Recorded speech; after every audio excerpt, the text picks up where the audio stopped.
Straight to the Pentagon now, where we're expecting to get more information about these 3 missiles and 8 drones that were shot down after a U.S. Navy destroyer. The U.S. Navy seeing more action in the Middle East overnight as well, shooting down a barrage of drones and missiles over the Red Sea. Officials say fighter jets from the Eisenhower carrier strike group. Well, these will go down, Judy, as the first American shots in the Israel-Hamas war. The U.S. firing several missiles at rockets and drones that appeared to be aimed at Israel. 3:15 a.m., Strait of Hormuz. Petty Officer First Class Marcus Webb is running his 3rd routine sensor sweep of the night. The AN/SPY-1D radar returns are clean. The Persian Gulf sits dark and thick with humidity. So quiet you can hear the steady pulse of the USS Nitze's 4 General Electric LM2500 gas turbines resonating through the deck plates beneath your boots. DDG-94 is on patrol 14 nautical miles off the Iranian coastline. An Arleigh Burke-class Flight 2A guided missile destroyer, 96 Mark 41 vertical launch cells loaded and ready, 281 sailors aboard, and enough precision firepower to surgically erase a coastal military infrastructure before sunrise. In 23 seconds, everything changes. The USS Nitze has operated in these waters before, and she knows what they hold. DDG-94 is the forward surface element of a NAVCENT task group patrolling one of the most strategically critical waterways on the planet, the Strait of Hormuz. 21 miles wide at its narrowest point, the single passage through which nearly 20% of the world's daily petroleum supply transits. Block it, and you choke the global economy inside of a week. That is why it is always contested, and why the United States Navy has maintained a continuous forward presence here for decades. Tonight's patrol comes after 3 weeks of escalating Iranian aggression in the region. IRGC fast attack boats executing dangerous close passes on U.S. surface vessels, laser illumination events targeting bridge watchstanders, and a UAV incursion that came within 400 meters of a supply ship before being driven off by warning shots. The crew of USS Nitze has been at elevated readiness for 72 consecutive hours. They are professional. They are trained. They are watching. But in the hours between 2 a.m. and 4 a.m., when circadian rhythm bottoms out and the radar screen has shown nothing for hours, even the most disciplined minds begin to drift toward the comfortable assumption that nothing is coming tonight. Imagine you are in that combat information center right now. Red-tinted low lighting, the hum of electronics, the quiet tick of radar sweeps, the Persian Gulf, black and flat through the camera feeds. Everything calm, everything normal. Then the satellite phone in Bahrain rings. 212 miles north, in a hardened IRGC naval facility outside Bandar Abbas, a small team has been preparing for 3 hours. The decision to act was not made by generals weighing the strategic consequences of engaging a U.S. Navy warship in international waters. It was made by mid-level Revolutionary Guard commanders under political pressure to demonstrate that American presence in the Gulf carries a cost, that the forward patrol posture is not free. The weapon selected was a 122mm BM-21 Grad rocket, Soviet-designed, Iranian-manufactured, unguided, spin-stabilized, and lethal within its operational range.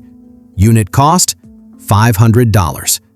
The operational concept was not to sink DDG-94.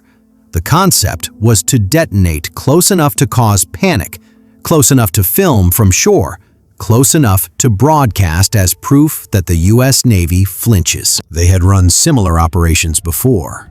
They had fired rockets near coalition vessels and watched the Americans hesitate, calculate, de-escalate.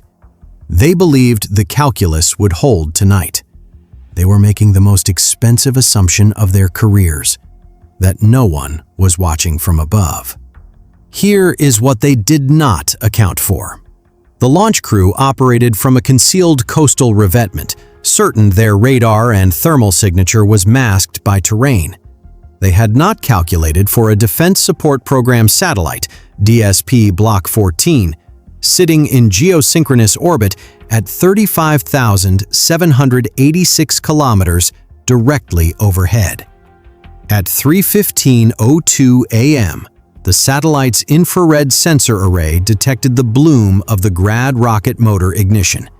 Heat signature duration: 0.8 seconds. The onboard classification algorithm processed the event in 3.9 seconds. Data packet transmitted in 1.2 seconds. The entire detection chain, from launch to alert, consumed under 6 seconds.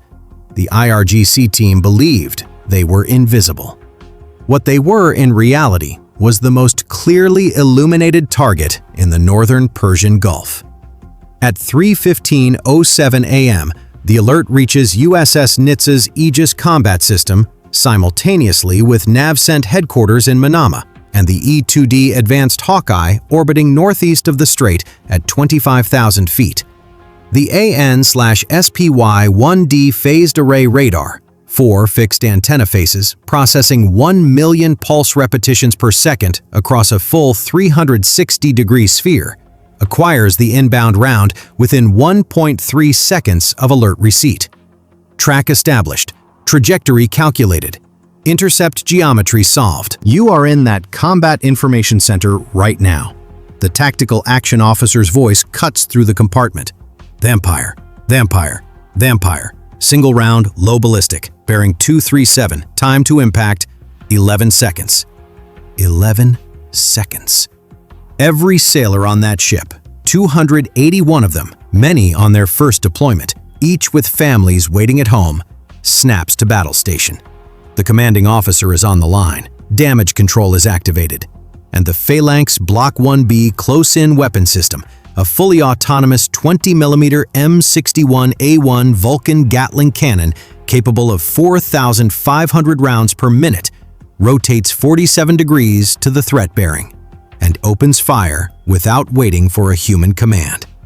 Because there is no time for a human command, there is only the algorithm, the barrel, and 11 seconds on the clock. The Phalanx system's own KU-band tracking radar simultaneously locks the incoming round and its outgoing bursts, making real-time micro-corrections at 4,500 rounds per minute. The firing sequence lasts 2.1 seconds. A wall of tungsten fills the forward arc at 1,100 meters per second. The rocket is struck, its fin assembly shredded, its trajectory bent violently off-axis. Not destroyed, deflected. And in a deflection, there is still a warhead, still kinetic energy, still a fuse.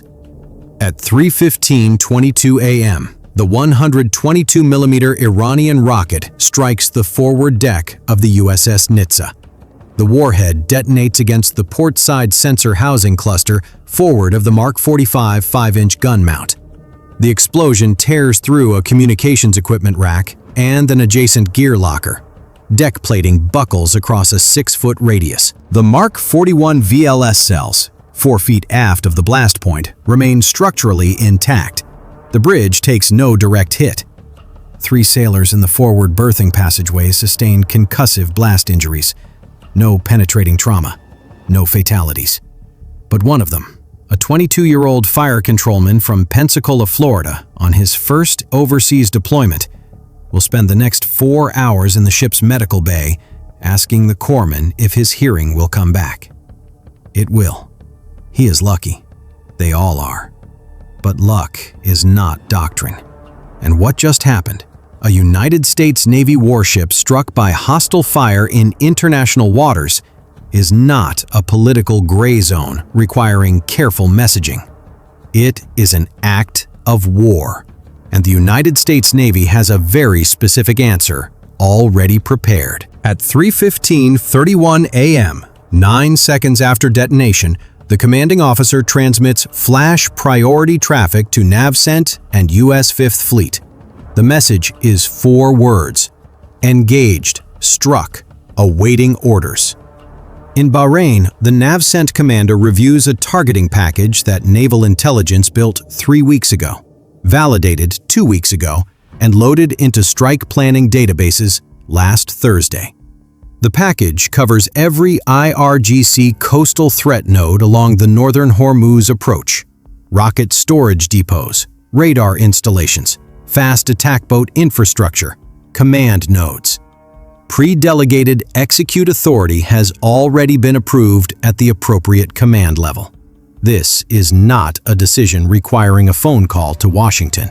This is a decision made in advance, precisely to eliminate the delay that gives the enemy time to disperse, hide, and survive. At 3:17 a.m., USS Nitze receives the execute order. Assigned assets: DDG-94's own VLS battery, 2 F/A-18E Super Hornets from Carrier Air Wing 3 already airborne on combat patrol from USS Harry S. Truman operating 190 miles south in the Gulf of Oman, and 1 EA-18G Growler for full-spectrum electronic suppression of Iranian coastal radar networks. The 27-minute purge begins at 3:18 a.m. At 3:12 a.m., USS Nitze fires 4 BGM-109E Tomahawk land attack missiles from her forward Mark 41 cells at a 130 millisecond interval per round. Each Block 4 TLAM climbs to cruise altitude, then transitions to terrain-following flight via GPS-aided Turcom navigation and DSM-AC digital scene-matching terminal guidance. Each warhead, a 1,000-pound WDU-36 penetrator. Circular error probable, under 3 meters. Flight time to the primary target complex outside Bandar Abbas, 6 minutes 40 seconds. The 4 missiles clear the ship, nose north, and vanish into the dark at 550 miles per hour. They will arrive before anyone at the target site is warned they are coming.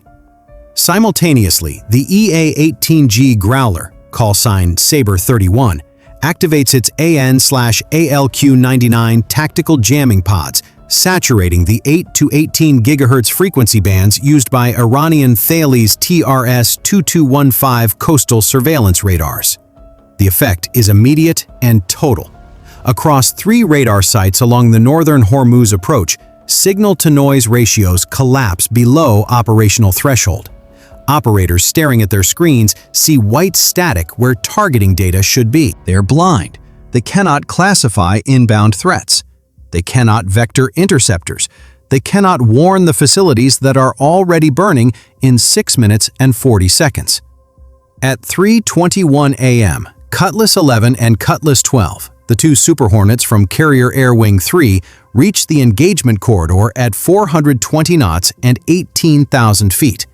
Each aircraft carries 2 AGM-154C joint standoff weapons, GPS-guided glide munitions with 145-pound Broach tandem warheads optimized for penetrating hardened concrete infrastructure. Cutlass 11 ripple releases both weapons at 3:21:44 a.m. Cutlass 12 follows 8 seconds behind. 4 JSOWs now glide toward the radar installation and the hardened vehicle shelter at 120 knots, terrain following at 200 feet. They make no audible sound from the ground until 30 seconds from impact. At 3:24:41 a.m., the first Tomahawk strikes the Grad Rocket Storage Depot, the same facility that armed and launched the rocket that struck USS Nitze 19 minutes ago. Secondary detonations cook off stored munitions for 90 seconds. The second Tomahawk detonates inside the launcher revetment. The third obliterates the command and communications node. The fourth hits the fuel storage bunker. 43 seconds later, 4 JSOWs arrive on target simultaneously. The radar installation collapses. The hardened vehicle shelter is penetrated and destroyed. In under 90 seconds, the entire coastal threat node ceases to function. The 27 minutes are not finished. The target package also includes 2 IRGC fast attack boat pens, concrete reinforced facilities housing Boghammer-class speedboats used in Gulf harassment operations, located 4.2 miles west along the coastline.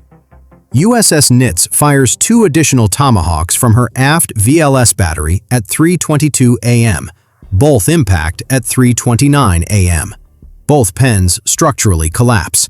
The vessels inside are non-recoverable. The IRGC's entire operational harassment and rocket attack infrastructure across this sector of the northern Hormuz approach is gone. Whew. At 3:45 a.m., the last weapon reaches its target. Total elapsed time from the moment a $500 Iranian rocket struck the forward deck of USS Nitze to the complete elimination of the infrastructure responsible for launching it, 27 minutes and 18 seconds. Less time than most people spend watching the evening news. Final tally?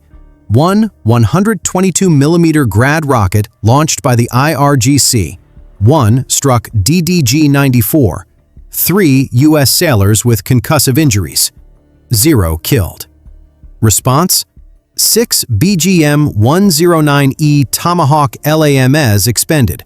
4 AGM-154 CJSOWs deployed. 1 rocket storage depot destroyed.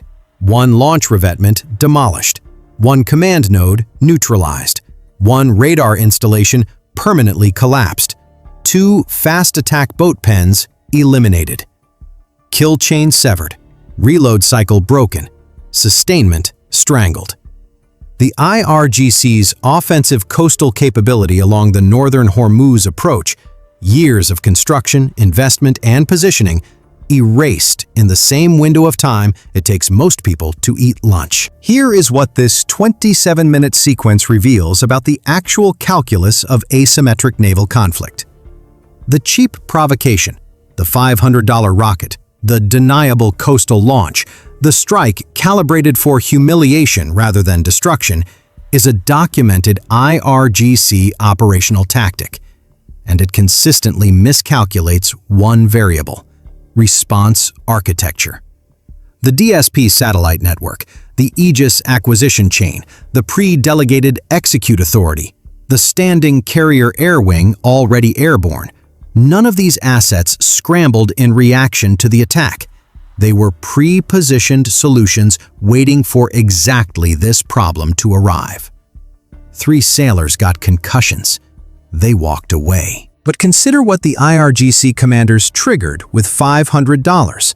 The complete destruction of years of infrastructure investment, the permanent loss of radar capability in a critical choke point sector, and international credibility fractured beyond near-term repair. For every dollar they spent on that rocket, the United States expended roughly $40,000 in response munitions alone. That calculation excludes the diplomatic sanctions package within 72 hours, the follow-on carrier posture adjustment, and the long-term intelligence harvest from post-strike battle damage assessment. The Gulf stays open. The choke point stays free. The lesson written in 27 minutes of precision fire is the same lesson written in every asymmetric miscalculation before it. When your response doctrine is faster than your enemy's decision cycle, when execute authority is pre-delegated, when your sensors never sleep, when every salvo is already targeted, the enemy does not choose the terms of what happens next. You do. That is not aggression. That is deterrence with teeth. Which decision in this chain mattered most? The phalanx deflection that kept the crew alive? The pre-delegated execute authority that cut the political delay? Or the targeting package built weeks before that rocket was ever launched? Debate that below. Hit subscribe for more in-depth military breakdowns like this one.